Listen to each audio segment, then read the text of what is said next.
Welcome back, everybody. My name is Pascal Lota. I'm an associate professor at Kyoto University, and today I am joined again by a good colleague, Mr. Sheng Zhang, a non-resident visiting researcher at Turkey's Koç University. Sheng, welcome back. Thank you.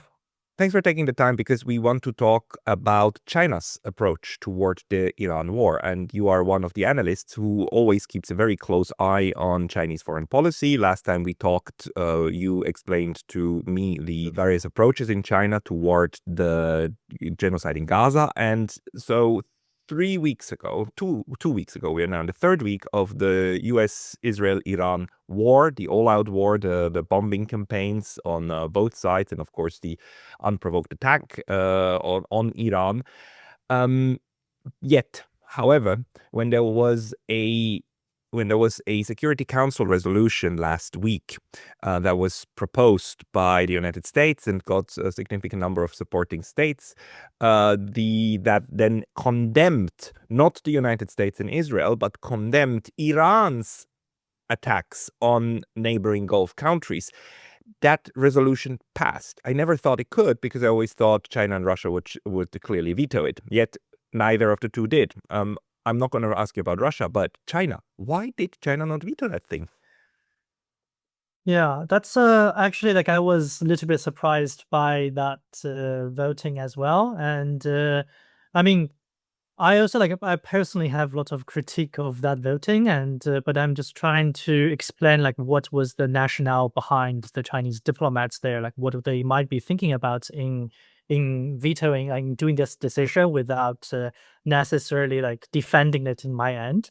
So the first thing is that, as we sort of talk about in the Chinese action about the UN security resolution about Palestine last time, we already talked about this thing, is that China is often very cautious, and sometimes you can argue is over cautious in using veto power.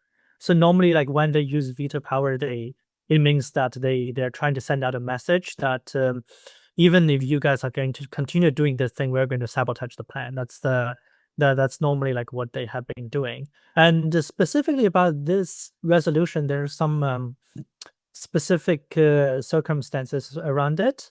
The first thing is that basically this is proposed and backed mainly by the Gulf countries, by the Gulf Arab countries who are attacked physically by Iran's weapon when the war started. Of course, like, Iran does that as a retaliation to US and Israeli invasion of Iran. But in this, like, the background of this particular resolution is that the Gulf monarchies feel like they were attacked, and then they want to, like, push forward something condemning that attack. And for the Chinese, they feel like the Chinese can support something definitely condemning US and Israeli attack on Iran. But at the same time, if they veto this resolution, they feel like that means they're trying to support Iranian attack on the Gulf monarchies, which is a little bit different from their official stance. So their official stance right now is that they basically argue that all sides should stop the war, and then of course they blame Israelis and Americans more. And actually, like, if you actually look at the video of the UN discussion in this voting, you would find that actually the Chinese representative was very very straightforward in telling people that why they abstained instead of voting in favor of this resolution. The argument is that because this all started with US and Israeli bombing and assassination of the supreme leader of Iran and things like that, and killing of civilians. So the Chinese are definitely, like, not in any way, like, supporting US Israeli stance over Iran. But at the same time, they feel like if they veto this particular resolution, then would make the Gulf Arab countries feeling like China is supporting Iranian attack against the facilities of those Gulf Arab countries, which is currently, like China still values its friendship with the Gulf monarchies. We can have discussion about that later, like whether whether China should feel like that way, or do we have any critique about that? But as far as we are talking about this today, it's like what the Chinese government is still thinking is that they still want to keep some sort of close relationship and friendly relationship with the Arab monarchies in the Gulf, and that's one important background. Another thing is that the Chinese did not expect that to be the only resolution, because after that in March 11th, I think the Russians proposed another resolution condemning all attacks against civilians, which of course would including what the Israelis Americans did in the beginning of the war, and China voted in favor of that, and that resolution was more like criticizing all attacks against civilians and demanding all sides to stop the war. And if you look at how the Russians framed it, was very clearly targeting United States type of resolution, and the Chinese voted in favor of that. But of course, that resolution was vetoed by the United States, and alongside with, I think, Latvia was the only other country who sided with United States in that vote. And so it was a very disappointing moment that that resolution was vetoed. But well, I think what the Chinese were thinking about is that if like they were thinking that in order to maintain some sort of like self-claimed balanced stance on this issue, they would not block the Bahrain proposed condemnation of Iranian attack, but at the same time, if Russia or Iran proposed something condemning US and Israeli attacks on civilians, the Chinese would vote in favor of that as well.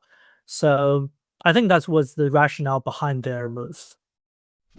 Hey, very brief intermission because I was recently banned from YouTube, and although I'm back, this can happen anytime again. So please consider subscribing not only here, but to my mailing list on Substack. That's pascalotta.substack.com. The link's going to be in the description below, and now back to the video. Now that makes very good sense. So we should not understand the non-vetoing of this resolution as support for the United States, much more as a form of support or non-opposition to the Gulf monarchies, because China is interested not only in its relationship with Iran, but also in its relationship with the Gulf monarchies, and they are after all the ones who asked the Security Council to do something, and on their behalf, then that resolution was tabled. Okay, so that's again very much in line with what you told me last time, that while the United States treats the veto like a royal prerogative that it anytime wields if it's not 100% exactly behind the resolution, China uses it in a much more nuanced way. But this time then meant that this resolution condemning Iran passed. How was it perceived inside China, or how is the war, the starting of the war, the development of it, how is it perceived inside China from what you can discern from the local media? Yeah, I think overall it's very clear that China somehow expected this war to happen, because what the Chinese feeling is that we can talk about this thing in more depth in the future, is that in the last few years, what the Chinese were feeling is that they feel like Iran might be acting a little bit naively in a lot of situations in its relationship with United States and Israel. And the Chinese were feeling like the United States one day, which is very soon, will attack Iran. And especially after the October 7th incidents in 2023, that's as when like Israel and Iran were like shooting missiles against each other already, and during that time the Chinese were already like feeling that United States would come in one day and against Iran and launch some sort of like more massive attack. So it was not really a surprise for China to see this war happening, and the overall feeling of the Chinese civilians is that they are very, very, very sympathetic toward Iran, and I would say the same about the government as well. In the beginning of the war, actually, the Chinese were a little bit pessimistic in the atmosphere. If you look at how the media and how the people's comments and things like that, I think that's also explaining for why the Chinese government was very low key in the beginning of the war. Like part of the atmosphere is like this is the underlying atmosphere that they were like voting in favor, like abstaining, not voting in favor, like not doing more diplomatic to help Iran in the UN Security Council, because I think China in general was a little bit pessimistic about how Iran would react to this war, because like in the especially like since last year, like when the Israeli bombarding of Iran, the Chinese were feeling like it is so easy for the Israelis to assassinate important figures in Iran. Like either they're like the Hania, which is the Politburo member of Hamas, or the very important leaders on commanders of the Iranian Revolutionary Guards. Like those people were assassinated very easily last year in the 12 Days War, and Hania was assassinated before the 12 Days War, but like during the 12 Days War was the moment that the Chinese were a little bit disappointed about the Iranian performance and feeling like, oh, why is that it's so infiltrated by Mossad, and why is that so easily that your top commanders of the military gets assassinated. And shortly after that, in the beginning of this year, we see that protest or riot, or however you want to see, that's happening in the streets of Iranian cities.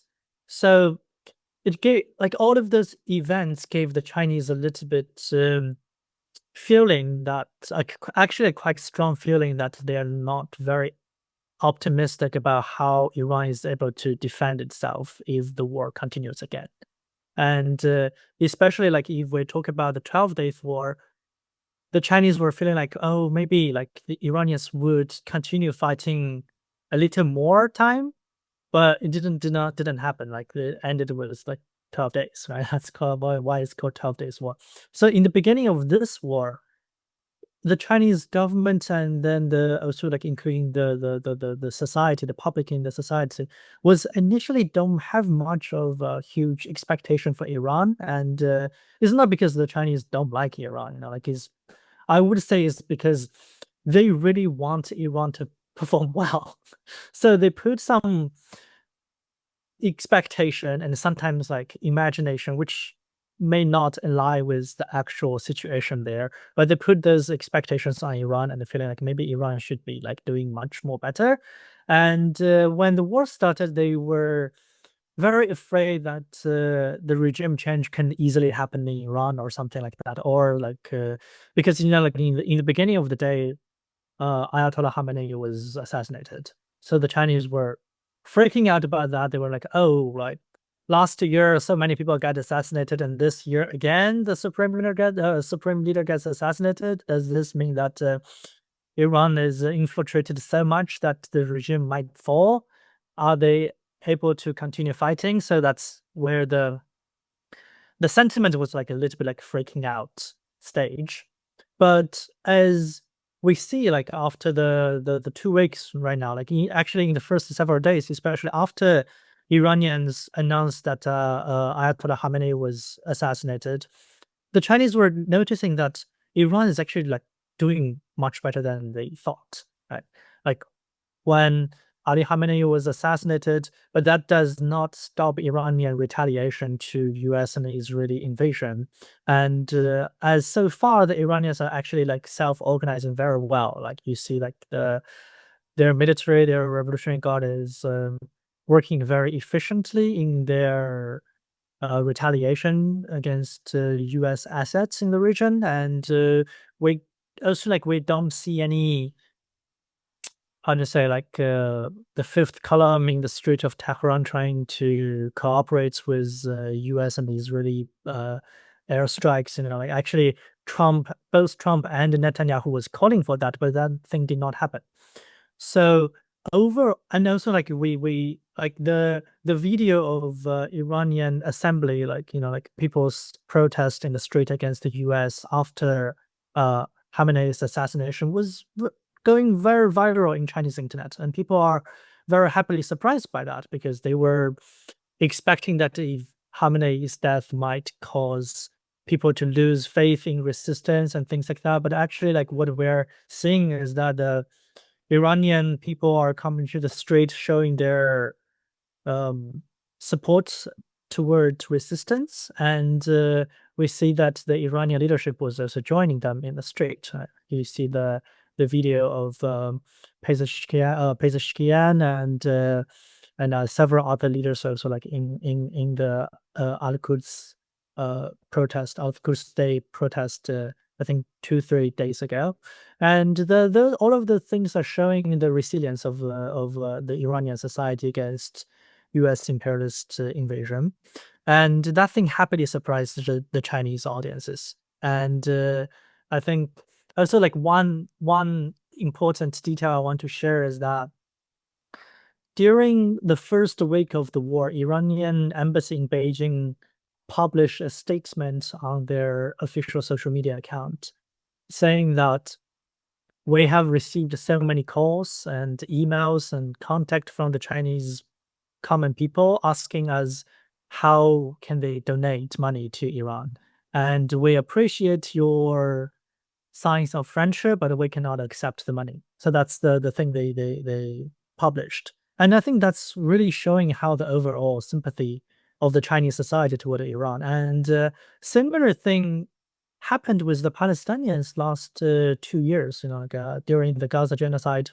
The Palestinian embassy in China also published something similar, saying that like we received so many comments and emails and call asking us how to donate, but we just are not accepting monetary donations at this moment.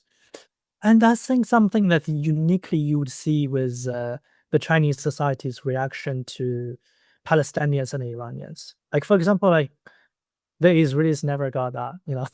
Israeli embassy in Beijing never need to like publish statements saying that we have so many people want to donate to us, because normally people don't want to do that. Right. So I think that's a good example of showing the overall sentiment of the Chinese people. Okay, so the sympathies are very, very clearly distributed, but the approach, of course, of the Chinese government is quite, I would say, rather difficult, because on the one hand, it seems that, of course, the Beijing does not want to let Iran, hang out there to dry, right, and just suffer. On the other hand, it is a problem, I guess, also for China that Iran.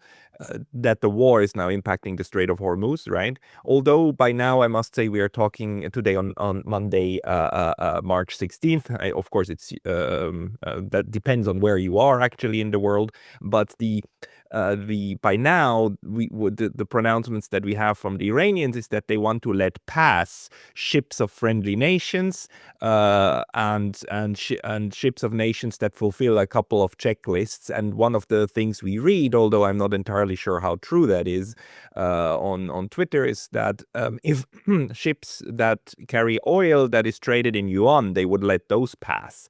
I'm not entirely sure if that's true again, but those are the things that are going around right now. Do you have any closer information on this? And do you know about any reactions from China about how they see the closure of the Strait of Hormuz? I mean, it's de facto closed at the moment, although a couple of ships seem to have been able to pass with Iranian consent, actually, I must say. Yeah, so as I was talking about in the Chinese, I think they expected this war to happen like either sooner or later, but because of the impact of the 12 Days War last year, the Chinese initially was very pessimistic and was actually very worrying about Iran in the beginning of the war, and I think that's why the Chinese are very like overly cautious in their reaction in a lot of cases, because they don't want to be like they try to pick a side on something and then things fall. Like because for China's experience is that the Chinese were diplomatically supporting the Assad's regime in Syria for about like more than 10 years, and then like Assad fall, and then that caused a lot of problems between China and the Giuliani regime. I mean, that's And one embarrassment, right? It was an an embarrassment. embarrassment as well. So Yeah, I mean, they want to avoid supporting the losing side. yeah, they want to avoid supporting the losing side. That they don't want the new regime to emerge and automatically hate China. I think that's the more pragmatic side of China's consideration, and especially in, I think the Assad case really like gave some sort of very bad memory of a trauma to the Chinese, because Assad was in China like I think 2 or 3 months before the regime just like suddenly collapsed in 10 days, in less than 10 days, right? So the Chinese were like very afraid of that. But again, like this time, I think the Chinese were very happily surprised and truly started to understand Iran's resilience in its national strength. And I would assume that as the Iranian resistance continue longer, I think the like more longer it goes, like we can expect China to be more supportive in its actions, because right now is we're getting to the third week of the war. If you, I mean, I don't want to single out China in this like let's say like I'm not trying to say like only China is having this type of don't want to be in the losing side type of mentality, because even the West is doing that as well. If you look at how the West reacted to the Ukraine war, for example, in the beginning of the Ukraine war, the West was feeling like, oh, Ukraine's probably going to fall. So Right. actually, if you look at the main support from the West, like I mean, military support going to Ukraine was like almost 1 month after the war was launched. And before that, the West was like hesitating. It was like, well, what should we do? Should we give this or should we not? And things like that. And it was after 1 month that the government in Kiev demonstrated that it is able to continue for a longer fight, that the West started to like be more supportive and started to like especially providing arms and things into Kiev.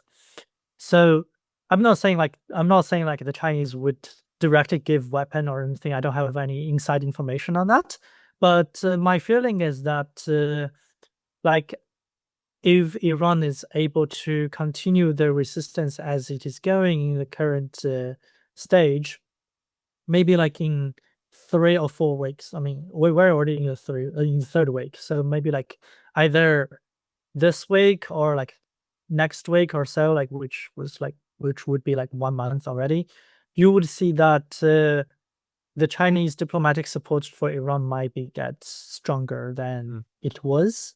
And as far as I know, I think there's always some sort of I mean, the trade has always been going on between China and Iran, like especially like what the Chinese were trying to do is that they want to economically empower Iran so that Iran can continue doing its national defense industries and things like that. So the Chinese were always like buying oils from Iran, and this thing preceded this war, and also during this war, the Chinese never say that because of the war risk or anything, like we're no longer buying Iranian oil. So the Chinese are still buying that, and the Chinese are still selling things to Iran, and this selling can include a lot of technical equipment that can be used by the Iranians to manufacture their arms or things like that. I mean, I I don't know. I don't think the Chinese are directly selling arms to Iran at this moment, but they're already like selling a lot of equipment related to the national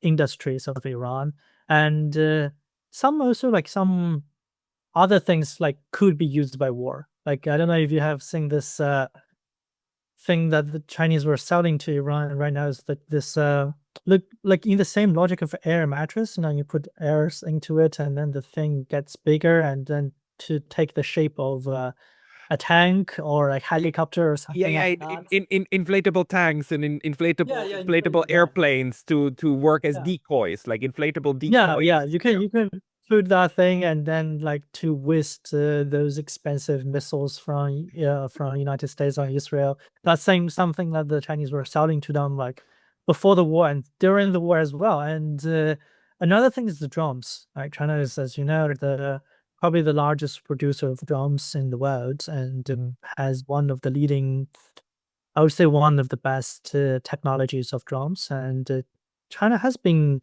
providing a lot of technologies to Iran on the drone things, like also before the war as well, and during the war as well. So I would assume that this thing might get more and more stronger as the war continues. And the more Iran demonstrates that it is determined to fight against imperialist invasions, the more supportive I think the Chinese stance would be, because China wants to make sure that like they're supporting someone who's not going to surrender the next day, right?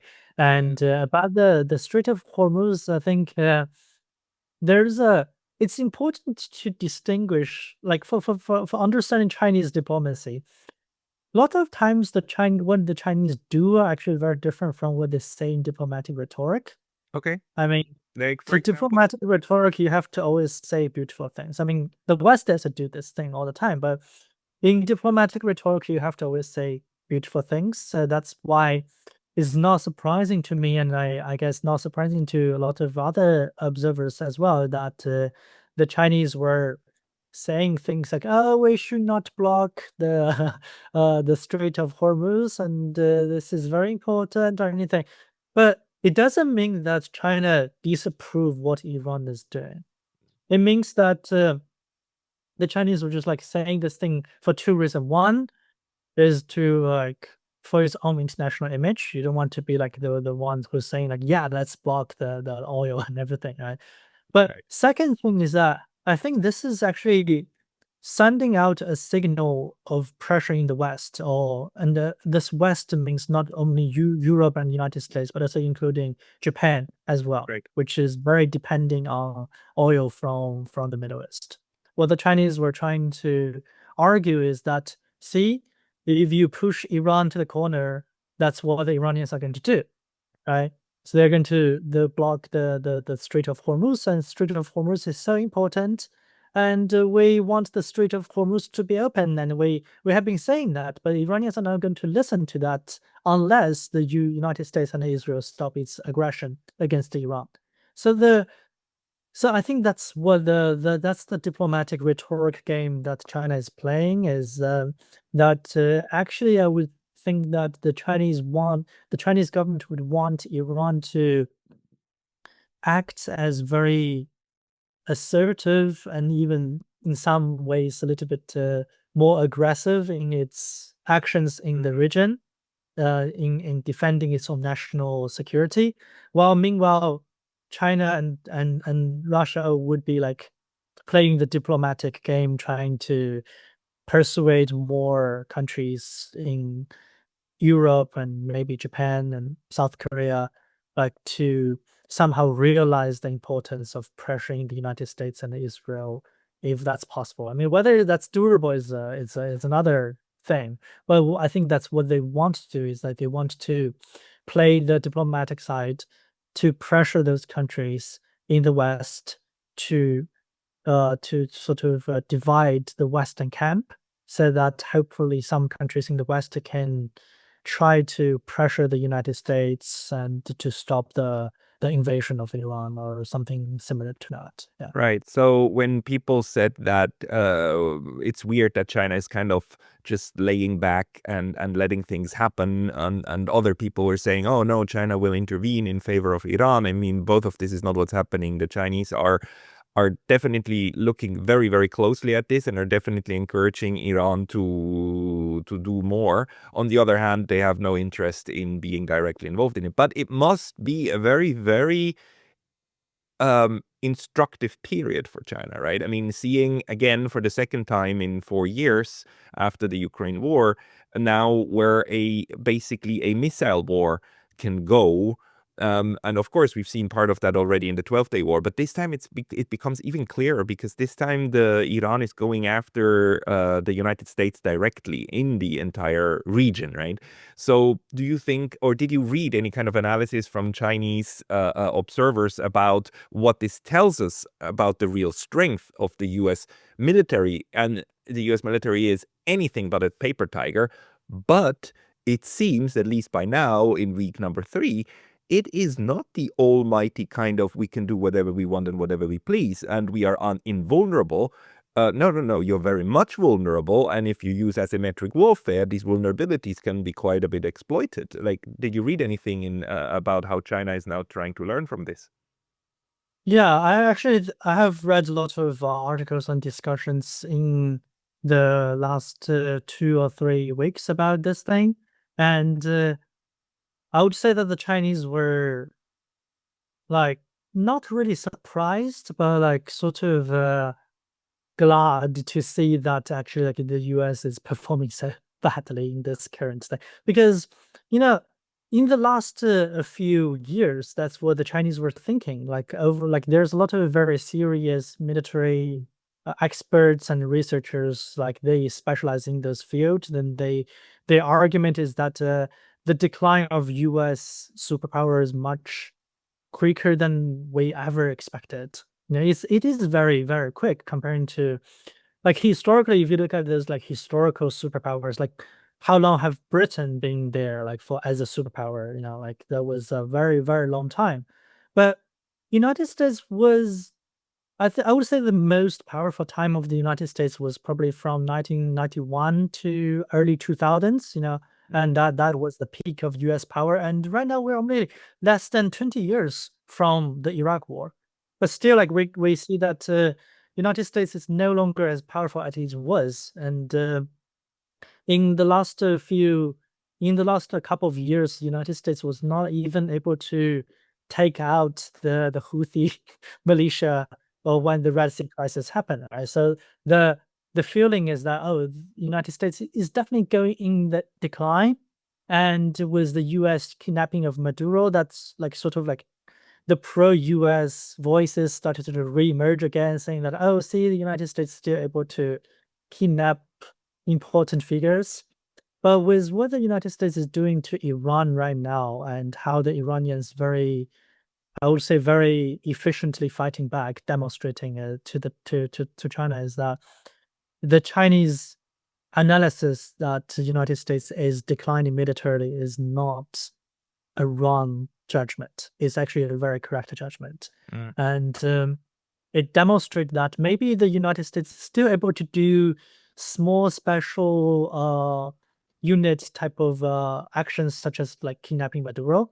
But when it's fighting against a large power, even a regional power, it is not able to like carry on the war as competently as it was, like 20 years ago. And yeah, Especially not on the other side of the globe. I mean, doing such an operation in the Caribbean right next to Florida is one thing, but doing it around the globe in Iran is another thing. And of course, like looking at China's position, I mean, that would give you a lot of insights what actually a confrontation with the U.S. Navy would look like in the Pacific, right? yeah, and also like not even to mention like China and Russia as like those imaginary rivals that the United States is always talking about in its potential military confrontation Yeah. with. But like if you compare the size of the United States and Iran, it's like United States seems to be, like so powerful comparing to Iran, of course, right? And but what we're seeing right now is that even after they assassinated Khamenei, that didn't change the overall picture of the thing.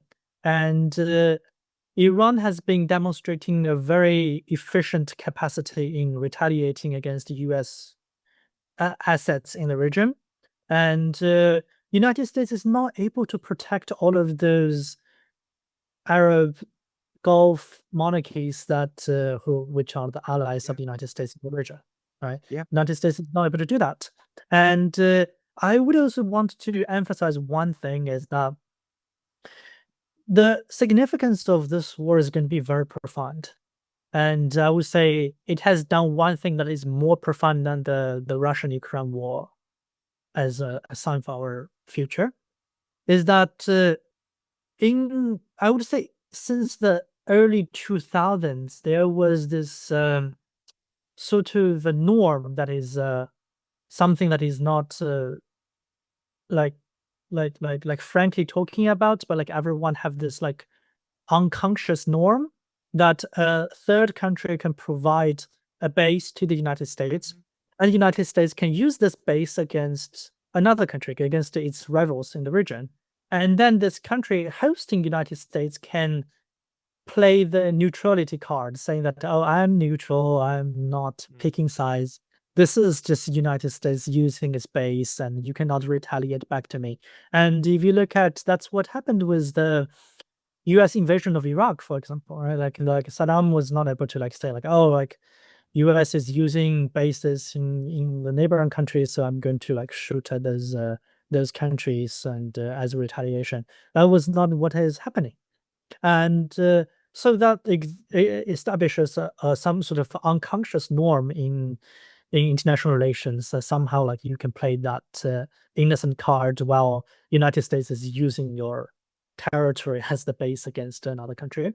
And right now, Iran is breaking that norm, Right. and this is very profound because by doing so, everyone would know that actually, like, hosting US military bases in your territory does not mean that you can play that neutrality card anymore. And if you look at how Iran retaliated, they not only bombed US bases itself, but also some facilities, like military facilities of those Arab Gulf monarchies as well. So like by inviting United States into your country makes you a potential target of the country that is in war with United States. And I would say this thing is going to have a lot of significant, I hope, a lot of insightful and significant lessons for a lot of countries hosting US bases around the world, especially let's say in East Asia and or like in Europe and things like that. Yeah, and we will see. I mean, Iran is very clearly trying now to establish the fact that if you host U.S. bases, that will not increase your security; it will decrease it because it will make you a target de facto. Even if you complain about it, even if you do Security Council resolutions about it, and even if those pass, you still will be a target. So get rid of these bases. And actually, they say so. I talked to Mohammad Marandi from the University of Tehran, and he says like we will not stop the war until the United States assets are gone and are out of the region. And if the Gulf monarchies understand this and actually push them out, then all the better. But even if not, we're gonna keep shooting until the assets are destroyed or otherwise withdrawn. So and the signal is very, very strong, as you're saying. I do wonder whether this is setting off some alarm bells also in the Philippines and in Japan. The Japanese are historically not very good at learning the right lessons at the right point, but let's put that one aside. I have my criticisms on that one as well. But I think you're absolutely right. Establishing this new norm, or this new, not a norm, this fact that if you host bases of an aggressive military alliance, that you are actually making yourself a target of the other one, which should be the most straightforward thing in international relations ever, which is actually, matter of fact, the reason why the law of neutrality says that if you want to claim neutrality, you must not host bases or soldiers, and you must not help them harbor a military capacity, right? It's very simple. It's really simple. But that one is apparently changing now. So China is looking at that one very closely. Um, are there other things that we should know about in order to interpret Chinese actions? I know, for instance, that you're working on a paper trying to explore this relationship that you talked about in the beginning, you know, of being close to Iran as a BRICS member and so on, but at the same time having close ties with the Gulf monarchies. Yeah, I would yeah, so we can talk about a little bit about that, and I would say it's my sort of a critique of a limitation of Chinese foreign policy at this moment, because as we know, like Chinese foreign policy today is shaped by sort of two different traditions from different era. One is the Maoist tradition of the Mao Zedong period, which what the legacy it left over is this sort of like anti-imperialist, especially like anti-US imperialism type of tradition. And another tradition is the Dengist tradition, like after the economic reform of Deng Xiaoping. And Deng Xiaoping left this very interesting doctrine saying that diplomacy should serve the interest of economy instead of the vice versa. Right. That was what the Chinese were doing for the last about 30 years at least. Is that you would find that they tried not to pick sides on a lot of issues unless it's closely related to China itself. And in Chinese engagement with a lot of countries in other sides of the world, normally it is trying to promote economic cooperation and trying to like think of economic interests independent from political interest. So those two different traditions, you find them there like all shaping Chinese policy today. And of course, they are very contradicting to each other. And that explains a lot of contradictions in Chinese foreign policy today. And our example right now is the Iran and Gulf country thing. If you look at like how China sees Iran, is that Iran actually has a very unique strategic importance for China in the region, because Iran is I would say, the only capable regional power that is able to challenge U.S. hegemony. And Iran is like definitely, I would say, Iran, along with its militias, like the axis of a resistance militias, demonstrates that they are so far the only capable challenger of U.S. hegemony in the region. And for China, it's very important that the Chinese, of course, strategically, they don't want to see United States pulling out of the Middle East entirely and going into East Asia, because that would cause Right. more strategic pressure against China. So what the Chinese want to see is that they want to see United States being glued to different areas, one in Eastern Europe, one in East Asia, one in the Middle East, so that the power of the United States is more dispersed and is much more easier for those regional powers or sometimes global powers to break through the cage of U.S. containment. That's what the Chinese were thinking about. So Iran has this strategic like political importance that no other countries in the region have, and that's something that China has been thinking about, and it explains a lot of things about Chinese support for Iran. And I would say that support is very concrete, because if you only use economy as the way to understand, you would never understand why China is buying Iran's oil and everything. Now, like they could have stopped doing that a long time earlier, as what Japan did. The Japanese used to buy oil from Iran, and then they feel like, oh, we can be sanctioned, so that they gave up doing that, right? So Chinese trade with Iran is not a merely economic thing, but a more political decision and more strategic decision to empower Iran. But at the same time, what the Dengist tradition has left over for Chinese foreign policy today is that I would say a large portion of the Chinese foreign policy makers, they're still very obsessed with this like economic cooperation, this trade type of thing. And of course, if you compare the economic potential of Iran to the Gulf countries, of course, the Gulf countries are much richer, right? Like in terms of trade.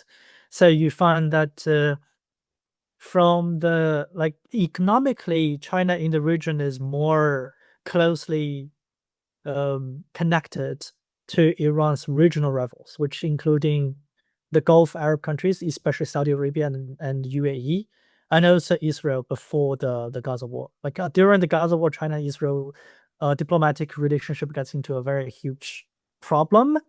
But from 2016 until the Gaza war, that was the period that Netanyahu was very, I would say Netanyahu is very smartly tricked the Chinese to believe in investing in Israel, which the Chinese later regretted.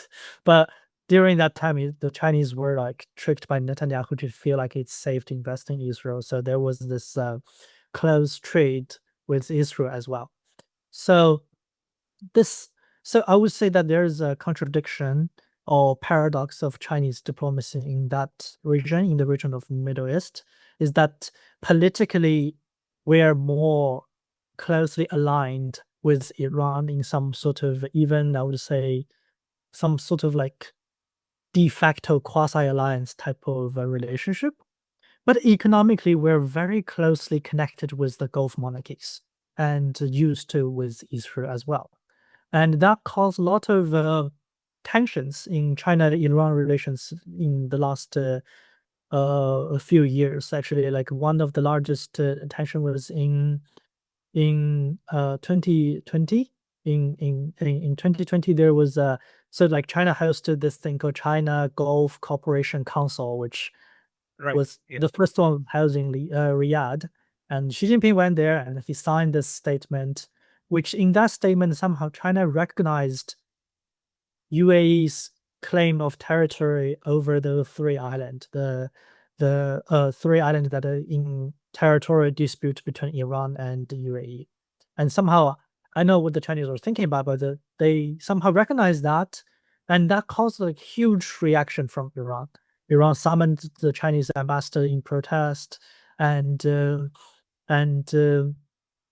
Iranian conservative newspaper. They have a conservative newspaper called Kayhan, which is run by the more hardcore anti-US faction, the conservative faction in Iran, and the chief editor was believed to be a close person, like personally close to Ayatollah Khamenei. And that newspaper like published a very harsh statement about this thing, which it literally called Xi Jinping by name. Says, Mr. Xi Jinping, like, why are you doing this thing? Would you, if you think that we, like Iran, don't have sovereignty over those three islands, would you feel the same if we don't recognize Taiwan as part of China's territory? Oh, wow. And so it's a very strong statement, right? So I think that, and Xi Jinping has to send a special envoy to Iran to like talk to them about this thing and somehow to like appease them. But this issue was not solved. Like in 2024, the same thing happened again over the three islands.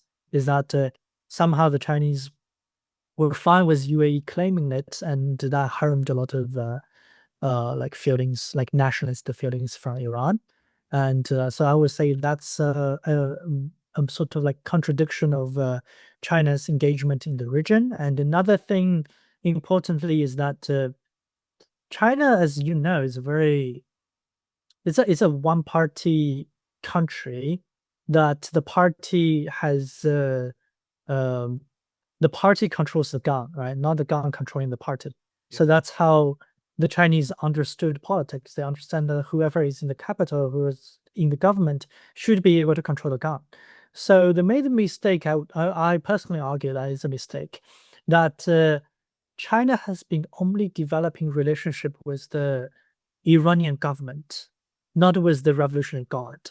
And as you know, the Iranian government is very, like, I mean, the Iranian government, I mean, the civil servants faction of the Iranian government. And if we understand the Iran's politics is that they have this clergy class existing, they have the Revolutionary Guard existing, and then they have the civil servants faction existing. Three factions, three major factions, they cooperate with each other, and sometimes they also have a lot of like different opinions with each other and different interests with each other, while the civil servants are more soft liners, while the I would say the Revolutionary Guard is more hardliners, that type of thing in their relationship with the United States and the West. So the Chinese, I would say that they made the mistake that they were only cultivating relationship with those civil governments in Iran. So that a lot of times the Chinese, like what the Chinese got the impression is that Iranians want to negotiate with the United States about like not only the nuclear thing, but also like other issues as well. And then the Chinese like believe that Iranian government is very soft wine, soft wine in terms of its its resistance against U.S. imperialism in the region.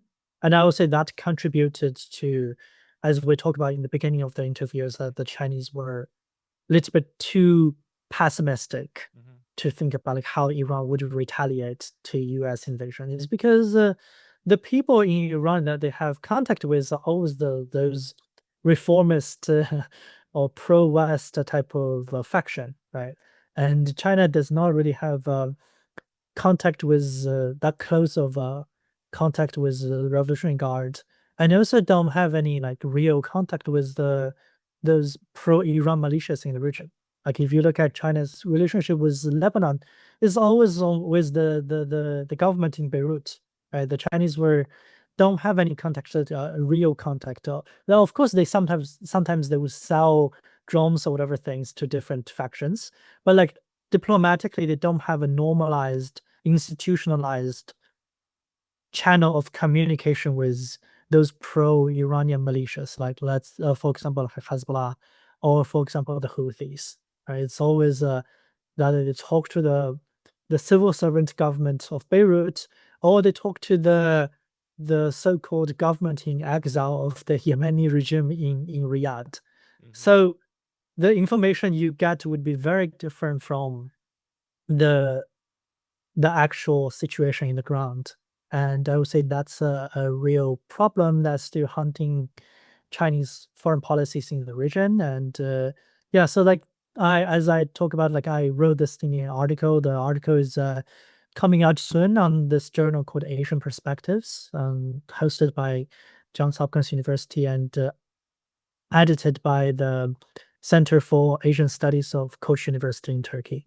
So you can find the details of this article later when it's published. But I would say that's the largest problems, underlying problems of or limitations, however we want to call it, of Chinese diplomacy in the region. And if we understand that, we understand why China does a lot of like sometimes it has a lot of like diplomatic rhetorics that the anti-imperialist thinkers of the world don't necessarily find interesting or like happily to see. No, but this is very interesting. This is very good insight. You know, we often make the mistake of interpreting China and Iran way too much under this Western liberal framework of just an autocracy. You know, a pyramid structure, and China is 100% under the rule of Xi Jinping. Whatever he wills will happen, or Iran is under the Ayatollah. Right? That's just not how it works. They don't. And what you laid out is very useful if we think about the Maoist tradition and Deng's tradition, and that they are also in competition with each other, and that they are rolled out at the same time because different arms of these structures. So not everything is under one coherent single system on both sides, and also the difficulty for China to adequately understand how Iran properly works. And as you just laid out, you know, this difficulty, of course, of having a relationship with everybody who actually counts, and even just a correct understanding. I mean, it just shows you can be very close neighbors and part of a BRICS club and still be enigmas to each other, right? And that's the environment that apparently governs how they now interact. That's highly useful to know. Maybe just to finish, like, what are your expectations about the Chinese-Iranian relationship, and maybe also the Chinese-Iranian-Russian trilateral relationship? Do you have any kind of, things that you would expect to happen or to see in the near future? Yeah, I think to sort of like little bit add on what we just talked about, like not only Iran, within Iran, there's different factions, but also within China too, like there's more Dengist people, like Dengist-minded people, and more like Maoist-minded people. They all exist in China, like all exist actually in the Chinese Communist Party as well. So you would find that let's say the Chinese state corporation people, because they're doing business. So sometimes like they often tend to be more economy driven, more like Dengist way. And while I would say that the military and those people are more like politically driven, politically thinking, and then they would be more like pro-Iran. While like people doing the trade, the state corporation is the entity that is doing trade with Iran with most time, right?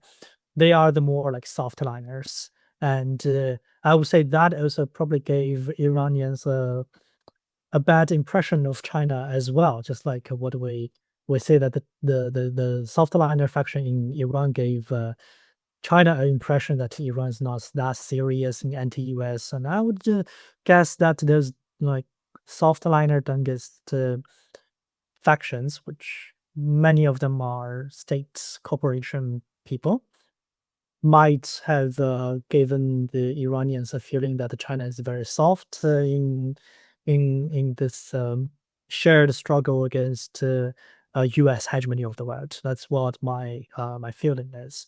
But with this current war, I would feel like we're going to see something like very different.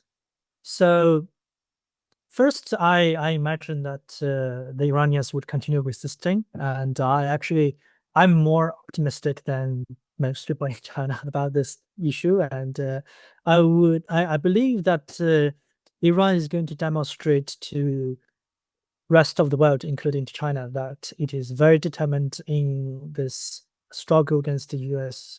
invasion in the region, and I would expect China to realize that and to provide more diplomatic and maybe other type of support to Iran as well.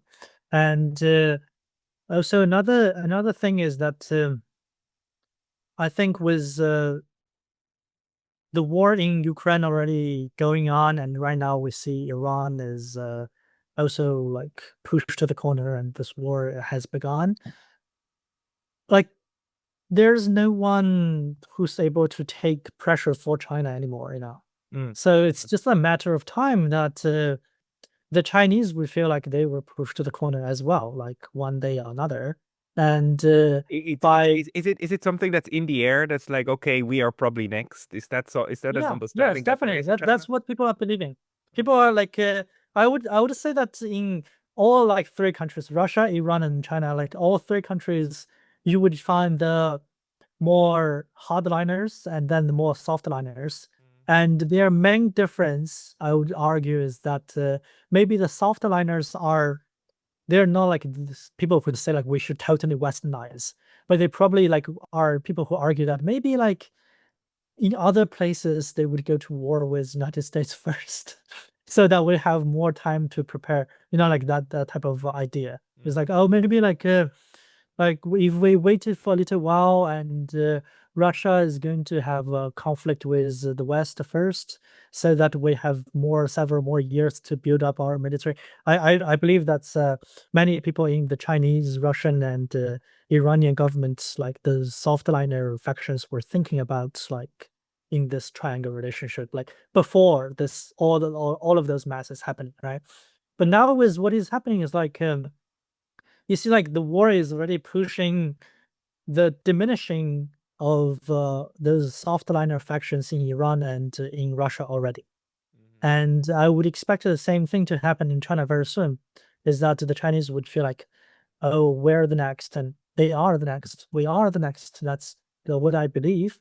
And with the increasing of pressure against China, I would imagine that the hardliner faction would have more of a say in the Chinese domain as well. And I would argue that this is like a long-term thing that is going to happen.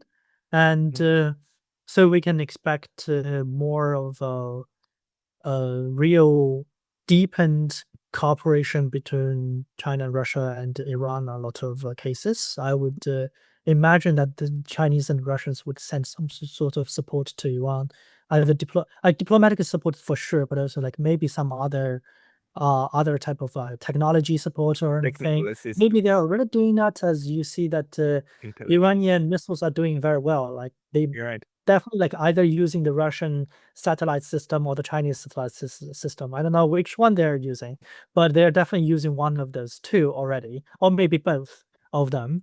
So I would imagine that thing to continue like more and more. Like you see the third countries getting more closer, and specific to China's engagement in the region, I would argue that this is also a very it's definitely opening a new chapter in two major ways.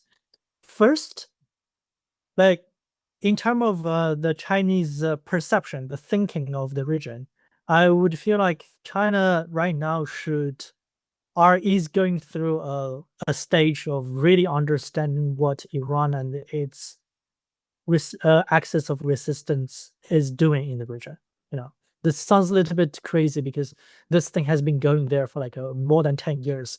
But before this round, I would say the Chinese were sort of understanding that there's armed struggles in the region and understanding that Iran has a lot of anti-US sentiment, but did not really know how serious the Iranians are in those situation. Because as you see, like Iran was sort of like waited to the last moment, in the last 2 years in its in the struggle between the axis of resistance and Israel. It was the war in Gaza starting first, and then the Houthis participated, Hezbollah participated, and Iran was like the last entity to enter. So, so Iran, the Chinese, Iran was in the Middle East a little bit what China is globally. It's like, okay, the yeah, last one to be pushed into this, but it's understood. Yeah, it has to. yeah. So the Chinese started to, like before that, the Chinese were like feeling like maybe this war is a limited scale, maybe it would not be a very massive regional war, but with the US and Israeli invasion of Iran right now this year and Iran's resistance to it, I think this is a eye-opening moment that forcing the Chinese to really realize what is going on in the region and forcing like sort of like helping the more, I would say, pro-Iran voices within the Chinese government to have more of a say in the policy toward the region as well. Like while the more pro-Gulf or pro-Israeli voices might be like diminishing, that's one thing, one aspect related to the thinking, how the Chinese were thinking of the region. And the second thing is that I also feel like outside of the Chinese perspective, I also feel like the with the new leadership in Iran, I expect them to be able to draw the Chinese into the situation more cleverly than the previous Mm. Mm. government. I like let me explain what this means because as we know, the Ayatollah Khamenei, like the previous one, the previous Khamenei he was a very moderate idea person, like comparing to like Khomeini and comparing to many commanders of the Revolutionary Guard. He was sort of like trying to find a balanced approach between the hardliners and the softliners. Mhm. And he is very, he really cares about international image of Iran as well. Mm. That's why he was very against the nuclear program, and he was very cautious about how friendly countries like China and Russia sees Iran and sort of thing. And he's so in the diplomatic relationship between China and Iran is very, very like gentlemanish type of like this like old protocol type of diplomacy that is sort of like more elegant way. But I would imagine that as the new supreme leader, Mojtaba Khamenei came into place, we understand that he's more influenced by the Revolutionary Guard, and it's probably like Iran is also like after this war, after how the United States and Israel has caused damage to Iran. I would imagine that Iran's policy would be more like hardcore oriented, Mhm. and blocking the Strait of Hormuz is one of it. Right? Mhm. And blocking the Strait of Hormuz, and meanwhile sending out signals saying that we would allow ships using Chinese yuan to pass is actually a way of dragging China into the state. And whether the Chinese want or not, like I mean, of course, there would be people in China who are like more moderate thinking, like people who like feel uncomfortable about this thing. But I think overall is a, I mean, I think overall is a good thing that if the Iranians can figure out ways to smartly drag China to be more engaged in the region, and that thing would actually like helping China to go to a direction that is more like helping with the multipolar world, the construction of the multipolar world, and more promoting more like anti-imperialist constructions of the world. So that's what I'm expecting to happen, and yeah, and I don't think it's a bad thing. I think it's sometimes like those hardlining factions of each countries, they probably have to figure out something to drag each other into the conversation so that they can have something like a larger plan together. I think that's a very, very clever analysis of yours. But it also shows why, especially the softliners or the more trade related people in China have now every reason to say like, let's be careful, let's be careful, let's just look at what they did. They say they want to use our currency without our consent. They just do that. I mean, let's be careful. And the other ones are probably now like, yay. I mean, let's go and support and whatnot. I mean, but you see how this game is happening on several levels, and not necessarily with the consent of everyone. So this was a very, very cogent explanation of the whole situation. Thank you very much, Sheng. People who want to read more from you, is there a specific place where they can go and find your writings? Yeah, like for the China Iran article, it's going to be published soon, like maybe like in about 2 months or something, by the Journal of Asian Perspective. So if you want to see that, you can find it. And I mean, I have previously written about China's response to Gaza. That's and we would talk about this thing in the last video, I think. Yeah. So yeah, so if I write something more similar to this type, I'll mention it next time. Yeah. Okay, and I will see if I can link to something or some of your work in the description of this video Yeah. below. Sheng Zhang, thank you very much for your time today. Yeah. Thank you very much. Yeah.